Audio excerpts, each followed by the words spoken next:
Business trips are dreadfully boring, especially in my line of work. The only good thing about them? Hotels.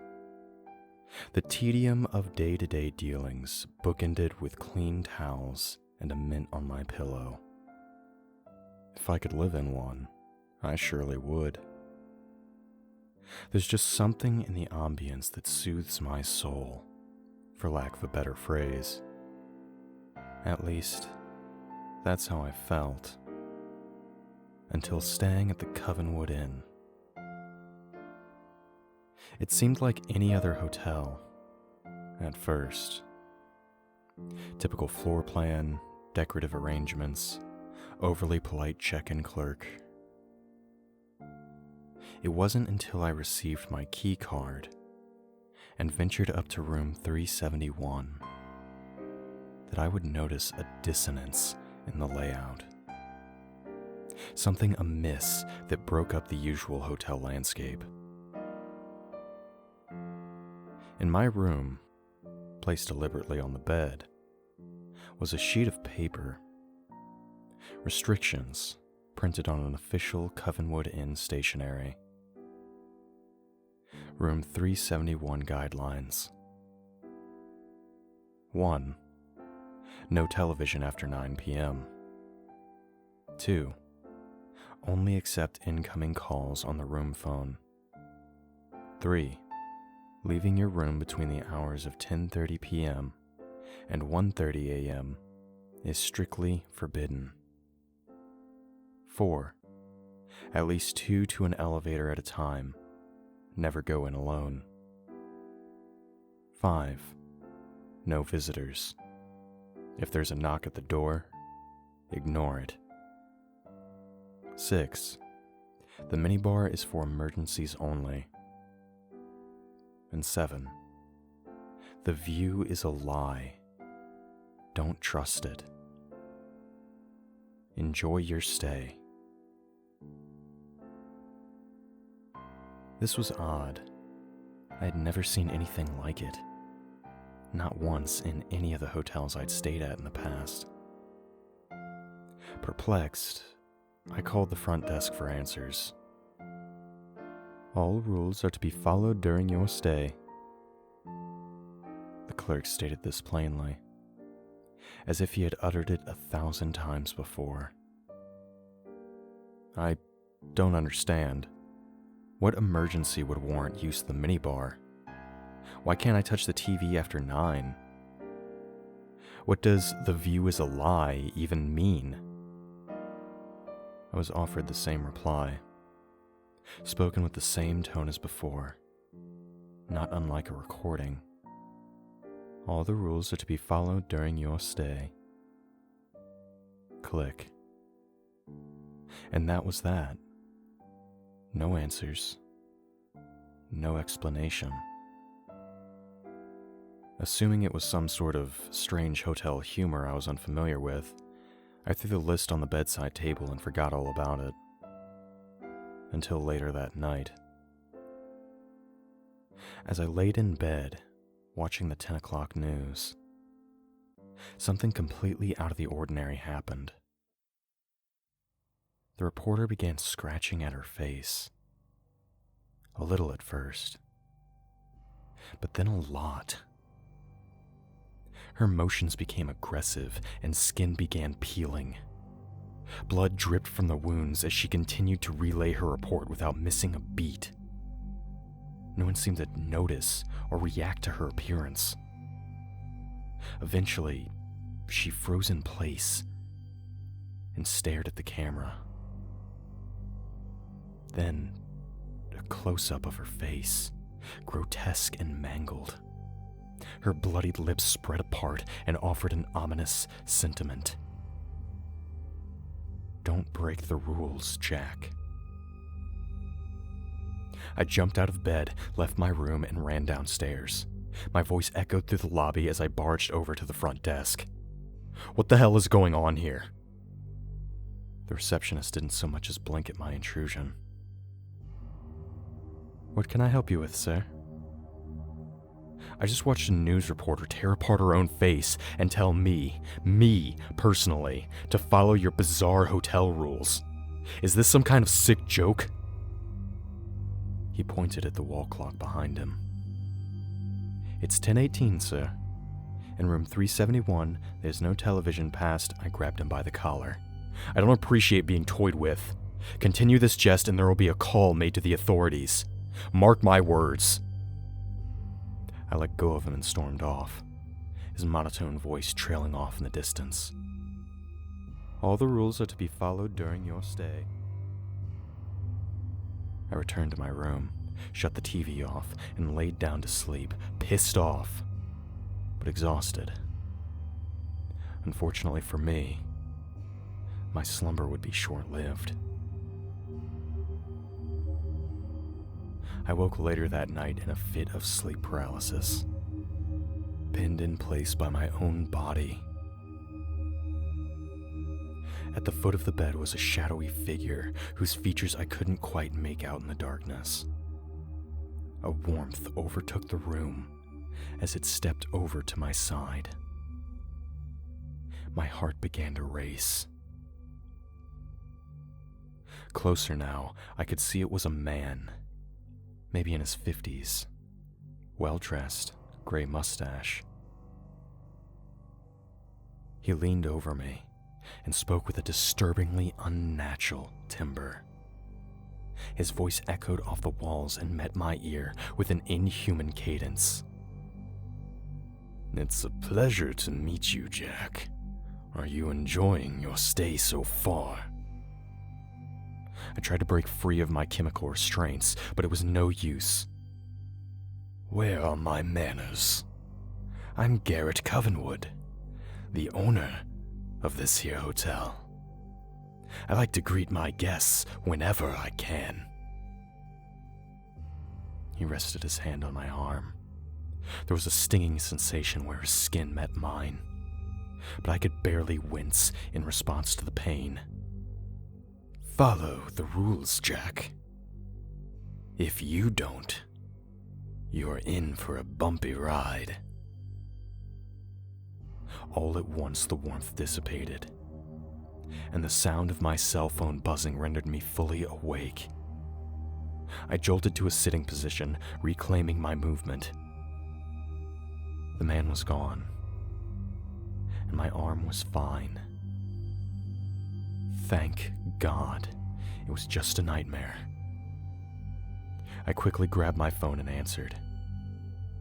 It was my boss, Coulter. Hey, Jack, there's been a change of plans. Need you down in the lobby right away. What? What for? I asked, somewhat groggily. No time to waste. Hurry up. Click. I looked at the time. It was 12:36 a.m. I was forbidden to leave my room, according to the damned rules. I called the front desk. Listen here, I need to come down to the lobby and meet my boss. I don't care what your rules say. There better be no weirdness, you hear me? The sound of tapping away at a keyboard filled my ear. Sir, our records show that your boss, Coulter Brumlock, is fast asleep in his room. Confusion washed over me. In his room asleep? How would you even know that? Are you telling me there's no one in the lobby waiting for me? No, sir. It's a slow night. Just me and the fern in the corner. I hung up the phone and dialed Coulter's number. After 2 tones, he picked up. This better be good, Jack. I was sleeping. Coulter, you didn't just call a moment ago and ask me to meet you downstairs, did you? He let out a groggy sigh. Of course not. What are you even talking about? Can I go back to bed now? Another wave of confusion struck. Sure. It was probably a wrong number or something. Sorry to wake you. Before Before hanging up, I asked him one last question.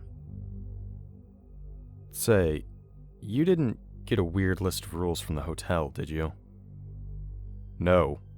Now let me sleep. Click. He hung up, and I sat there, contemplating things. Honestly, it felt as though I was hanging on to my sanity by a single, fragile thread. I'd told myself the images on the TV were the hotel's doing, but this couldn't be faked. Coulter and I had known each other for years. I knew his voice anywhere, better than I knew my own. That was definitely him on the other line. But at the same time, it couldn't have been. It was, by all means, a mystery. The next day of work came and went. Before long, Coulter and I met back at the hotel where we dispersed to our separate rooms. What was once the highlight of any given business trip was now tainted by uncertainty. For a good long while, I sat there in bed, still in my dress attire, perusing the list of rules on the bedside table. I couldn't make sense of them any more than when I arrived. But it had become abundantly apparent that something was going on. Something unexplainable. Part of me hoped it was the product of a tired mind, overworked and succumbing to the side effects of exhaustion. But lies, even the ones we tell ourselves, only stretch so far. After undressing and climbing beneath the sheets for some much-needed rest, there was a knock at the door. Rule number 5 came to mind. No visitors. If there's a knock at the door, ignore it. It felt silly, but I did as the rule demanded.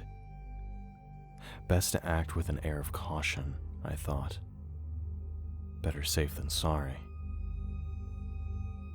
The knocking, however, was soon followed by a voice.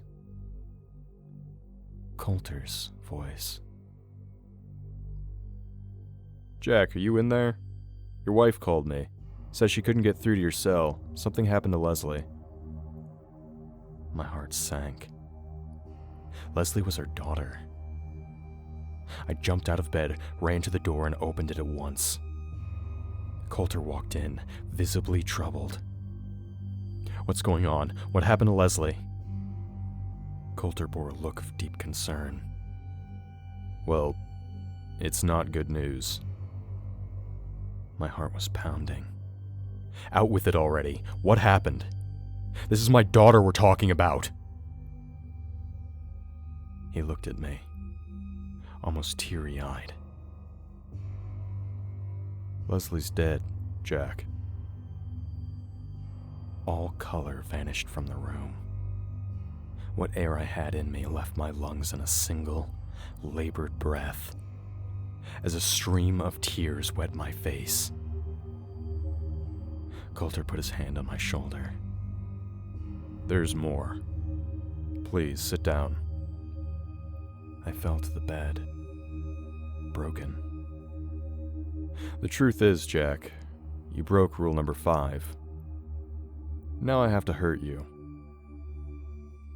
His lips stretched into a wicked grin, and his body froze. He was as still as a statue. "Coulter, I don't understand." In a flash, his hands lunged and connected with my neck. With a viciously tight grip, he began squeezing the air out of my lungs. I tried to fight back, but his strength was overwhelming. I managed to get in a few jabs to his head, but it didn't seem to have any effect whatsoever. He forced me to the floor and continued to clench my throat. Until finally, I lost consciousness. In that moment, I truly thought I was a goner. I woke in bed the next morning, alive and well. I quickly reached for my phone and noticed a text from Charlotte. Just put Leslie on the bus. She misses you terribly. So do I. Please be safe. We love you. I got out of bed and raced to the bathroom mirror. My neck was void of bruising. No signs of strangulation. I called Charlotte to be doubly certain. To my relief, Leslie was indeed fine. As alive as she was the day I left. It all just felt so real. Could it really have been a dream? Frazzled, I met up with Coulter, and we drove to our next meeting. I could still feel his hands wrapped around my neck. I refused to make eye contact with him the entire day, and he noticed. What could I say without sounding certifiable? Hey, the hotel left me this weird list of rules to follow, and now I think I'm seeing things. Want to stop for coffee before you drop me off at the nearest hospital? No, that wouldn't bode well. Mild food poisoning from the sushi at the hotel bar was a far better excuse. Only a few more days of torment. Then I could leave. That's what I kept telling myself. Little did I know, my next night there would be the longest one yet. I awoke at 11:22 p.m. According to the blinking display of the alarm clock on the desk across the room. As my eyes adjusted, I noticed a faint orange light dancing on the wall, pouring in through a gap in the curtains. I pulled myself out of bed and walked over to the window to identify the source of light. What I saw was absolutely horrifying. The hotel was ablaze, an enormous fire engulfing the ground floor. The flames grew to the great heights and touched the glass in front of me before I had the nerve to turn away and make a run for it. In leaving my room, I yelled to warn the other guests. "Fire! There's a fire! We need to leave at once!" No one joined me in the hall. There was no sound at all coming from within any of the other rooms on the floor. Had everyone already evacuated? Was I the only one inside? I opened the first door in reach. It was unlocked. Inside was the reporter from the TV. Her face still dripping red. A blood stain on the carpet below. "You should have followed the rules, Jack." I slammed the door shut and moved on. In the next room was Coulter. I watched him strangling a copy of me before his head turned and we locked eyes. He threw my lifeless body to the floor and started running to my position. "You can't hide, Jack!" I closed the door and ran to the next. This room contained yet another impossibility. The worst one yet. It was my wife and daughter, standing at the door. Their eyes were vacant, drained of all human emotion. I watched, astonished, as their skin burned to a crisp before my eyes. Charlotte spoke first. "We miss you terribly, Jack." Leslie chimed in after. "When will you be home, Daddy?" I couldn't escape them. These horrors were around every corner. In a last-ditch effort to run away from my troubles, I bolted to the nearby elevator. The button was jammed, but I kept pressing it. I looked down the hall to see the reporter, Coulter, my wife, and daughter all walking towards me. Come on. Work, you piece of crap, work! Finally, the button gave way and the doors opened. I hopped into the metal box and pushed the button for the first floor. The doors closed just as a ragtag team of zombies closed the gap between us. I slid to the floor, on the verge of a heart attack. The ride down offered no solace, no lull in the supernatural calamity I faced.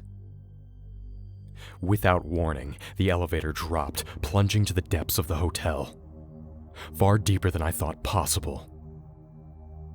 I gripped the railing as tight as I could as the light wavered in and out of life. In between flickers, Garrett appeared before me. "You've broken almost every rule, Jack. This is what happens. You'll destroy us. All, if you're not careful." He vanished. The light left with him. Knowing my death was fast approaching, I closed my eyes and thought of Charlotte and Leslie. I could see them playing outside in the rain on the day I left. It was always heartbreaking to say goodbye,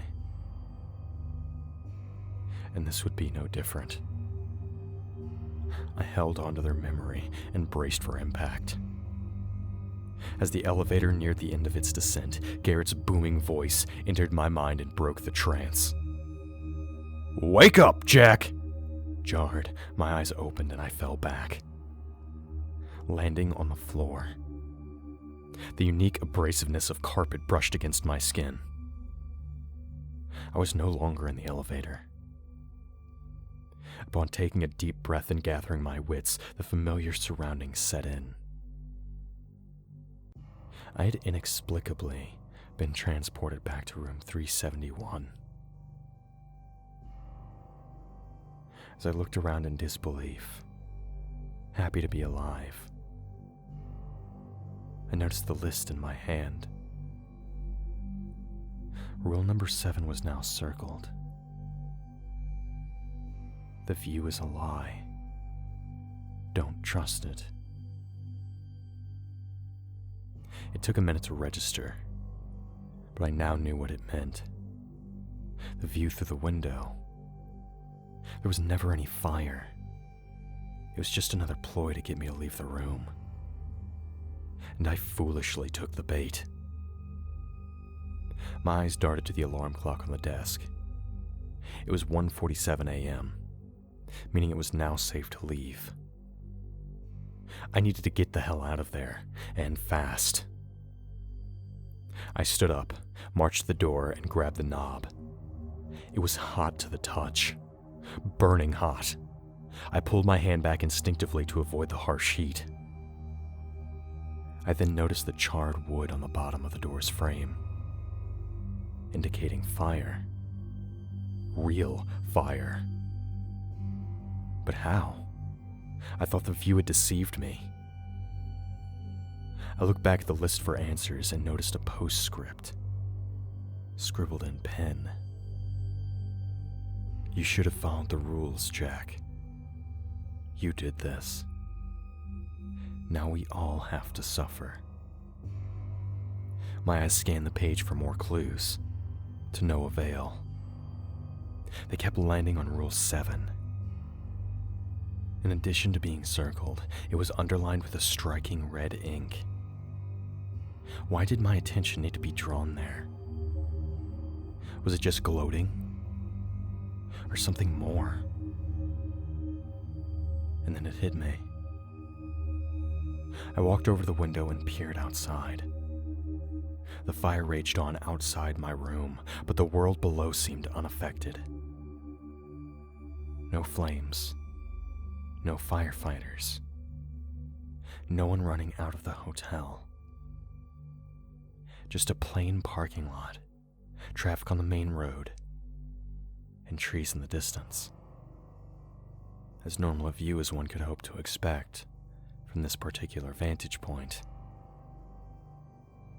but the view was a lie. I tried opening the window, but an unforeseen force closed it shut on my fingers. I screamed and pulled them back. In a great deal of agony, I lifted the chair at my desk and threw it against the glass. It shattered, revealing the world outside for what it truly was. I saw the fiery wall below and heard the guests screaming in peril. There was indeed a fire, and I truly was in danger.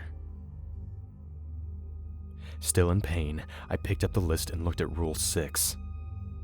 The minibar is for emergencies only. This was certainly an emergency. Without any time to waste, I opened the minibar next to the desk.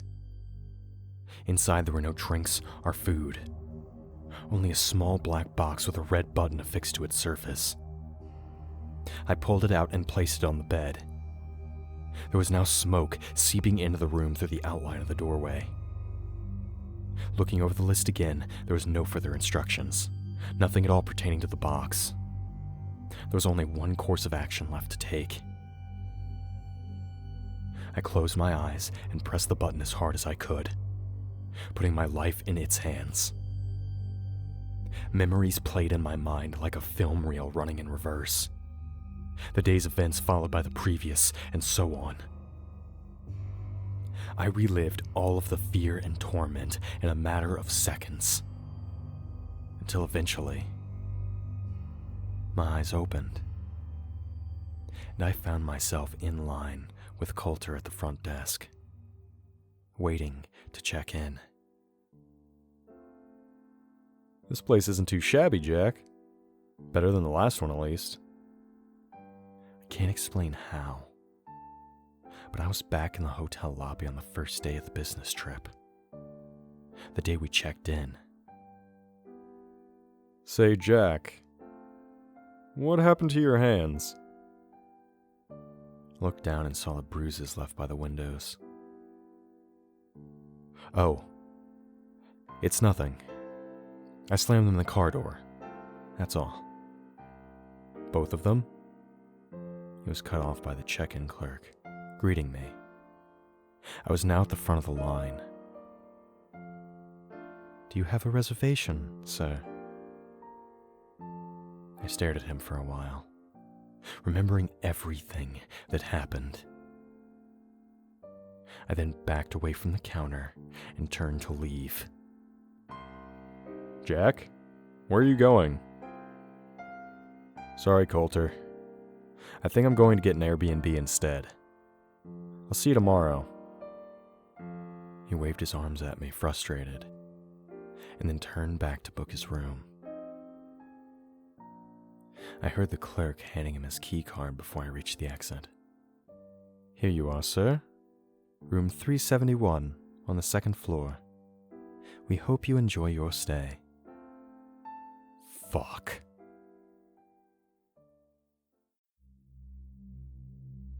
Greetings, friends and fiends. It is I, Chronicler. We here at Creepy Spaghet would like to thank Christopher Maxim for allowing us to tell their story. If you enjoyed this story, be sure to subscribe to stay updated on these terrible tales, and make sure to check out the author in the links below.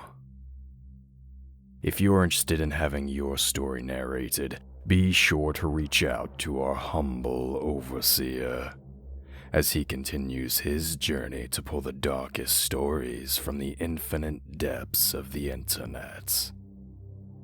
Until next time, fiends. And remember, we are darkness.